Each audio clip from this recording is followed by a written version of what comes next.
Welcome to Go Gardening. This is season 3. Welcome to the first installation. And I'm so happy to introduce my good friend here, Lee Marlowe. She's with the San Antonio River Authority. What do you actually do here?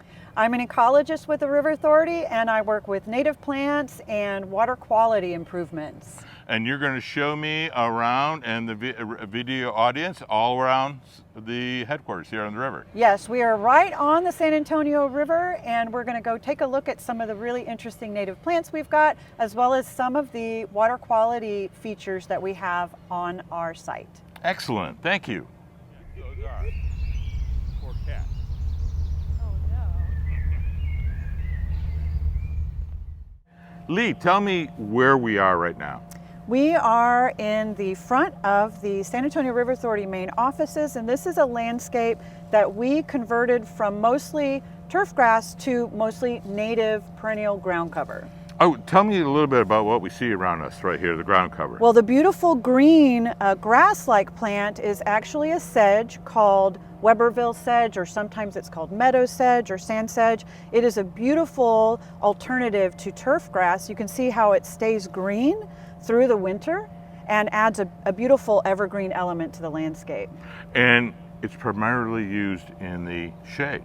It is. It does best in the shade to part shade. If it's in a situation where there's a little more moisture, it can take some more sun. It is actually really adaptable to a wide variety of conditions, but it does best in part shade. And the ground cover around our feet right here. Oh, this is a wonderful one called snake herb. It gets a beautiful little purple flower. It is a larval host plant for different butterflies, and it stays low.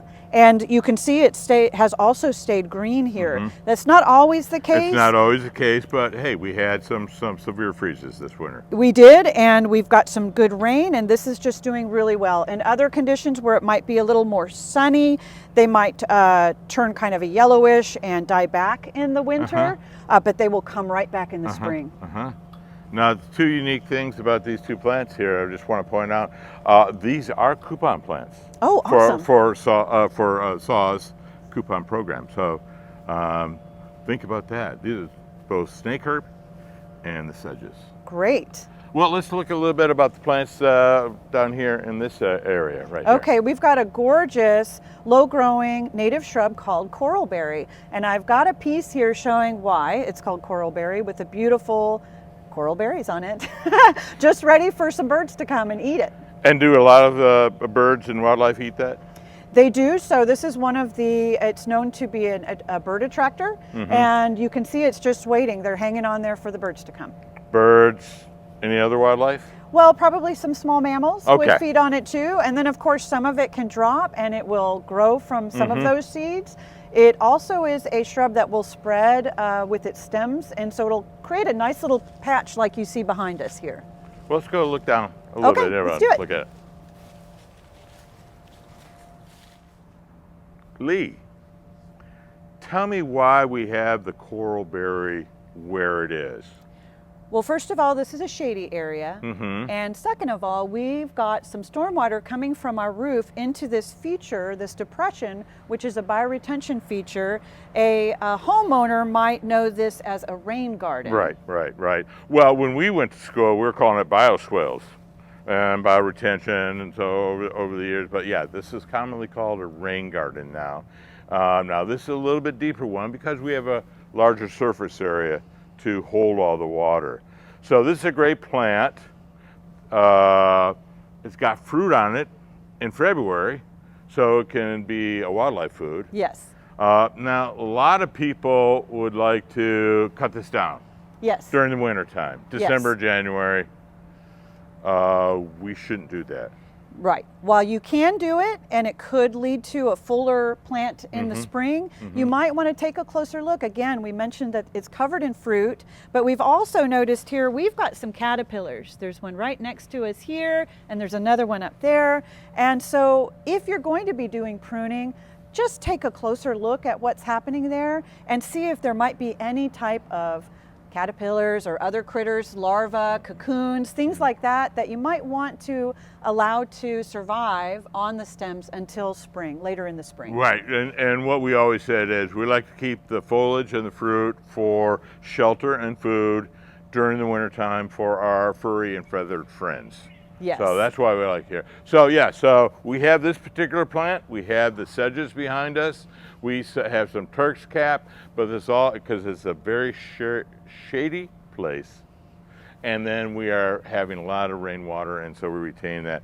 And then we have a little inlet here. If it gets too big, it will come in, and then it will go to the river.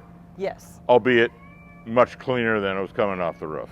Definitely. Before this project, like most properties, all of the stormwater coming off our roof and all of the hard surfaces were going straight into the San Antonio River, which is on the other side of the building here. The roofs, the bird poop, asphalt, oil coming off the yard is all going to the river. But we can use this to cleanse the river. Right. This is a way to intercept that water, slow it down, hold it temporarily, and let it filter through the plants in the soils. And then anything that does make it to the river has been cleaned. Great, great. Well, let's go look at some other pruning areas. Okay, let's do it.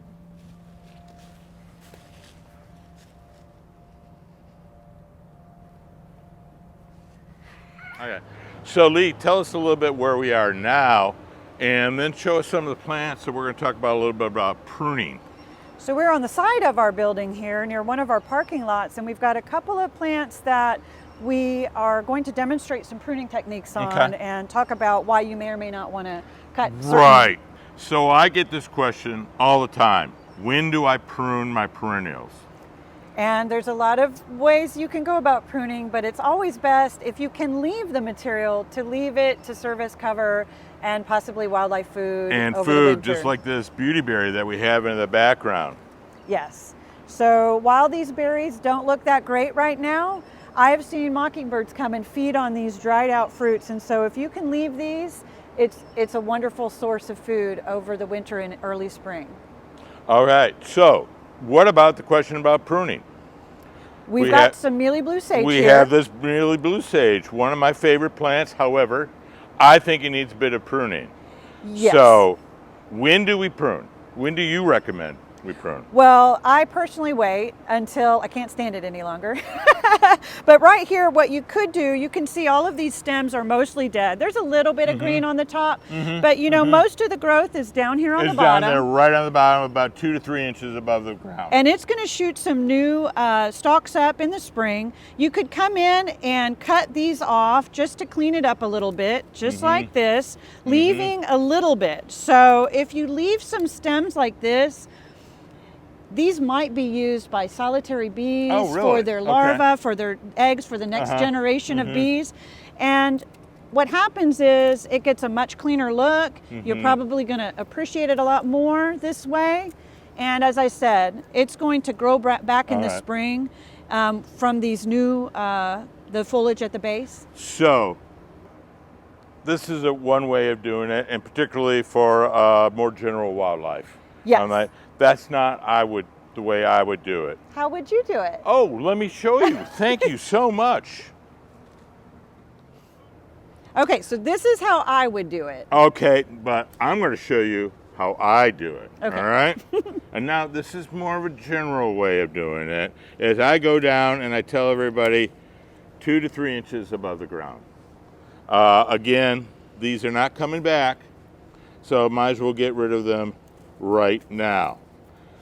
I understand your point, okay? So I'm going to cut these right now, just like that. You really need a left-handed one. Can I get you one? I'm not left-handed. Oh yeah, I am, that's right, okay. And there we go. Okay, just people ask, when do we do this?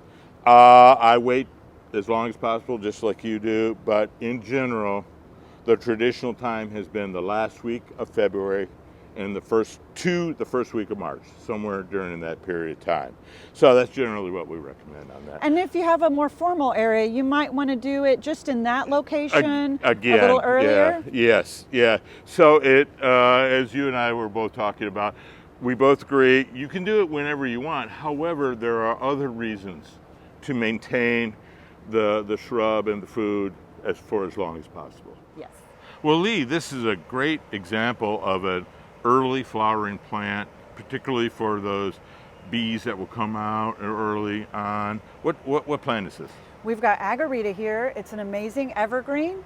And It is native? Yes, it is. Yeah. And you can see it's got these beautiful yellow flowers. They're very fragrant. I can smell them right here. And we do have to prune this back because the sidewalk right here, and it's got very sharp leaves and foliage, but we wouldn't really want to do the cutting right now because it's blooming. And right. Look, there's already a moth right there All right. that we've seen feeding on the flowers. So we want to hold off from that standpoint as long as possible before pruning this back. Okay. That sounds like a great plant. Now, we can do this with other plants as well, right? Yes. Other spring blooming plants. Yes. We wait until it's done blooming. Just take a look and see what's happening on that plant before you prune it. That's the big message here is take a look. Don't just go in there and start cutting everything away.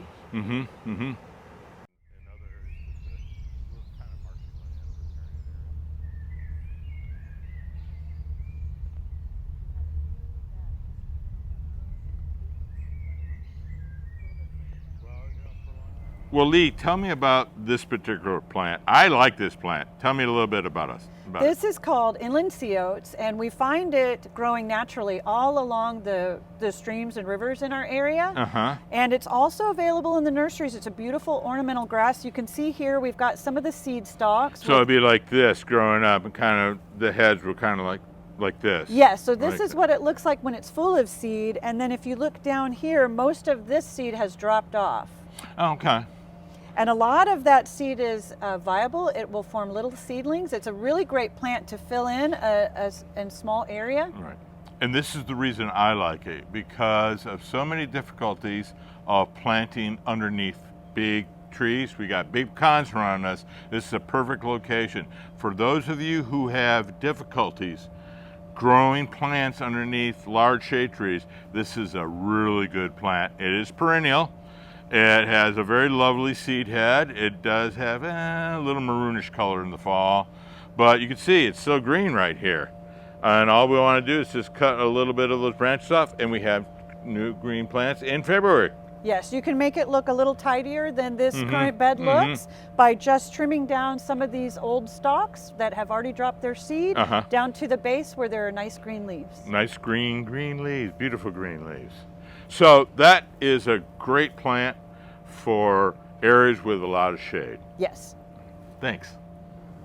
Lee, one last thing about the sea oats. How do you propagate them?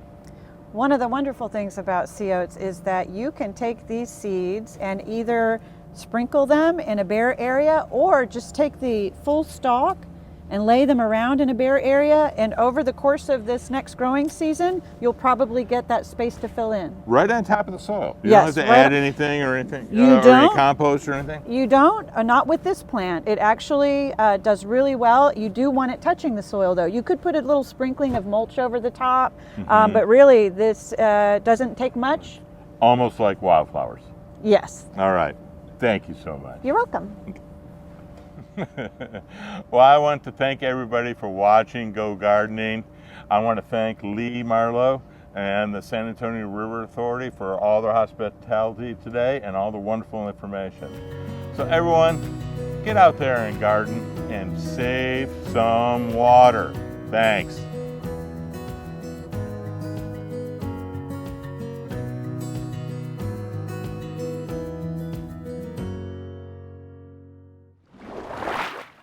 Ever wonder where all of the water we use to drink, bathe, cook, garden, and put out fires comes from? Ever wonder how our water supply is safeguarded to ensure it's there for generations to come? The answers to all your questions will be waiting for you at the Edwards Aquifer Authority Education Outreach Center. Book your free visit today at eaaeoc.org. The EOC is the place to be.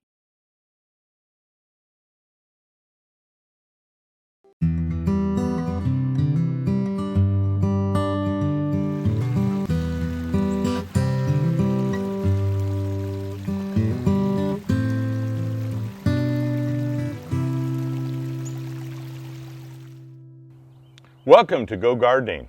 We're here at the San Antonio Garden Center, and I'm with Todd Knief with Atlas Organics, and we're going to talk a little bit about their products and how it can benefit your garden. So Todd, tell me a little bit about your program, Yes. your company. Yes, Atlas Organics started in San Antonio here back in 2021. And we worked with the city of San Antonio on collecting curbside collection, the organics, the green cart.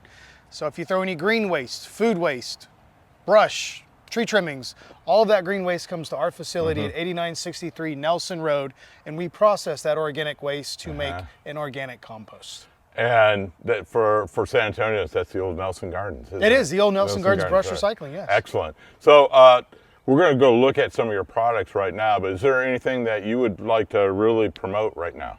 I like to say not only we have compost, but we're going to focus today on how we can use that organic compost to make 3 soil blends that I think you would be interested in. And what about your company? Is there something special about your company? Yes, just 2 weeks ago, we got OMRI listed.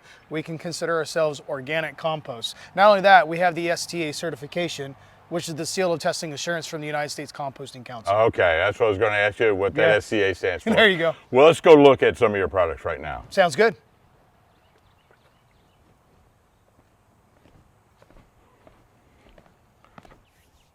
So Todd, tell me a little bit about your products here, starting from this one here on the end. Sure. This is our Atlas Organic Compost. Now, I mentioned we are STA certified and organic, OMRI listed. So we consider this as our organic compost. It is a green waste, food waste compost. Okay, and again, that comes from all the city of San Antonio products plus something else you may It does, remember. and residential and commercial landscapers tip green waste at our facility, so Okay. we use that All right. green waste to make our compost. Okay, great. We realized that in San Antonio, using compost year-round is a benefit, but we got to make it in soil blends as well. Right, right. And so we generally recommend to the homeowners and commercial landscapers springtime Yes, and fall, and fall, and summer. and depending on the product, summer.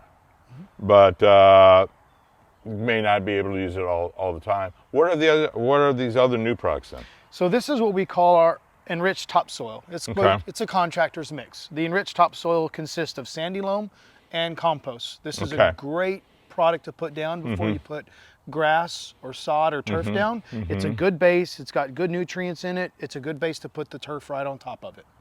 You can use this in beds and maybe even containers then You as can. well. Okay. You can. So it's got just basically sandy loam and compost. Okay. And then what's this product right We here? decided to take it to another level. This is a 2-way mix. This is our garden soil. This is our 3-way mix. It consists of compost, sandy loam, and double wash sand. And everyone out there, these are our terms that we use in the business. So we use 3-way, 4-way, landscape, topsoil. So this is your 3-way. Garden soil. Yeah, this is your garden soil. Yes, our Okay. 3-way mix. Correct. Okay. And that would be good for raised beds. It'd be good for Excellent, gardens, for anything around the house that you want to plant. That would be great for that. Okay. And then what's this one on the end here? Everybody knows in San Antonio in the spring and the fall, especially spring, you got to wake your grass up. So we created a top dressing, and this top dressing consists of compost and double wash sand. This is great to dress your lawn. Okay, this is great because a lot of the old time recommendations were bring in topsoil. We don't want to do that. You're bringing in weeds and other pathogens. So this is a sand and Compost. That's just it. That's it. Perfect. Yes, sir. All right, Todd, a lot of people ask me about how to apply these types of products. What do you recommend? So if you have some sort of a fertilizer spreader for compost, if you want to top dress your lawn that way. So these two, we could do a top spreader. Yes, top spreader on the top dressing and on the compost because the light nature of it. Okay. So it depends upon how thick or how thin. Most folks say anything about maybe a 1/4 of an inch. 1/4 inch to 1/2 inch is Half inch. what we generally recommend, yeah. Yes, but it's so light and fluffy and it's aerated, you should have no problems. Okay, now if you don't have a spreader, how would you do it? Wheelbarrow. So you could use a wheelbarrow and basically shovel and make little piles across the lawn. You could take a metal rake, flip it upside down, and just gently rake it into your lawn. Right.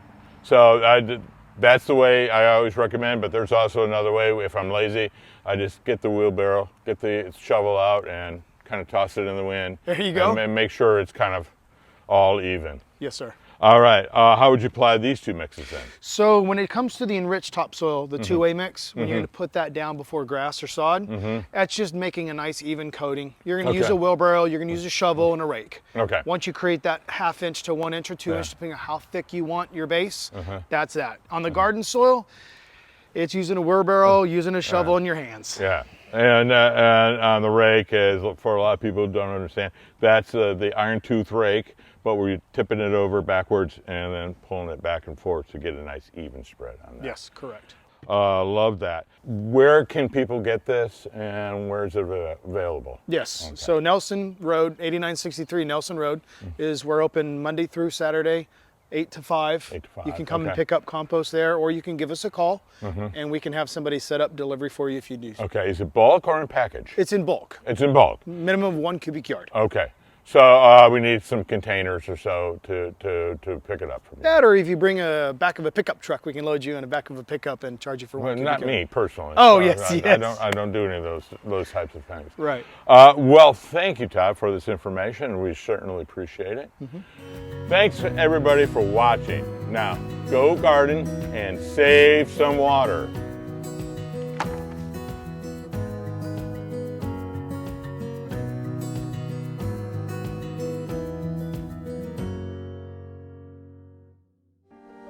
So, how does enjoying the many beautiful parks and natural areas located in the Trinity Glen Rose Groundwater Conservation District help protect the clean water stored in the Trinity Aquifer?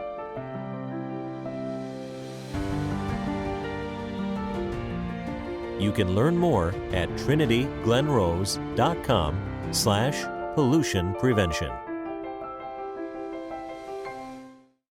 Hi, I'm Andrew Waring, President of the Gardening Volunteers of South Texas. We want to welcome you to enjoy a new season of Go Gardening in 2024. This is our 3rd year and we appreciate you watching. And if you've not had a chance, go back and look at our past presentations on YouTube. So go gardening, save water.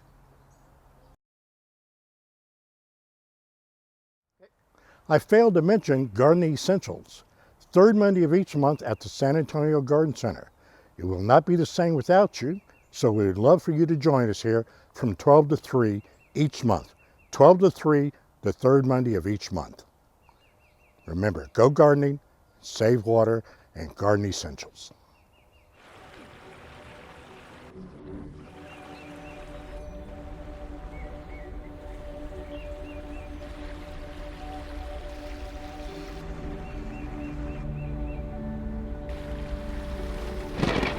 Litter goes with the flow. Join the San Antonio River Authority in protecting area creeks and the river. Don't let litter trash your river. Let's all be river proud.